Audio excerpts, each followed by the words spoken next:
കേരളത്തിലെ ഏറ്റവും സംസ്കാരമില്ലാത്തയാളാണ് സാംസ്കാരിക മന്ത്രി എന്ന് സ്വയം തെളിയിച്ചിരിക്കുക.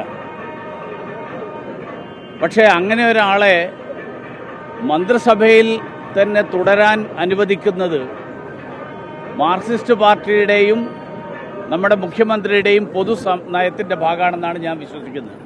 കാരണം ഏറ്റവും വലിയ ഗുണ്ടകളെയാണ് മന്ത്രിസഭയിലേക്ക് എടുക്കുന്നതിനുള്ള യോഗ്യതയായിട്ട് കണക്കാക്കുന്നത്. ആരാണോ ഏറ്റവും കൂടുതൽ ഗുണ്ടായിസം കാണിക്കുന്നത്, ആരാണോ കൂടുതൽ മറ്റുള്ളവരെ അസഭ്യം പറയുന്നത്, ആക്ഷേപിക്കുന്നത്, അങ്ങനെയുള്ള ആളുകളെ വെക്കുക എന്നുള്ള യോഗ്യതയാണ് മന്ത്രിസഭാ അംഗമാകുന്നതിനുള്ള യോഗ്യത. അങ്ങനെയുള്ള ആളുകൾ കേരളത്തിലെ സർക്കാരിൻ്റെ മന്ത്രിയായിട്ട് തുടരുന്നത് കേരളത്തിലെ ജനങ്ങൾക്ക് ഭൂഷണമാണോ എന്ന് ജനങ്ങൾ തീരുമാനിക്കണമെന്നാണ് എനിക്ക് ജനങ്ങളോട് അഭ്യർത്ഥിക്കാൻ. ഈ LDF-ലെ ഘടകകക്ഷിയായ കേരള കോൺഗ്രസും സഭയുമായിട്ടൊക്കെ വളരെ ചേർന്ന് നിൽക്കുന്ന പാർട്ടിയാണെന്നാണ് പറയുന്നത്. പക്ഷെ അവർ പോലും ഒന്നും പറയുന്നതായിട്ട് കാണുന്നില്ല. അല്ല, അവരുടെ കാര്യം നമുക്കറിയാലോ.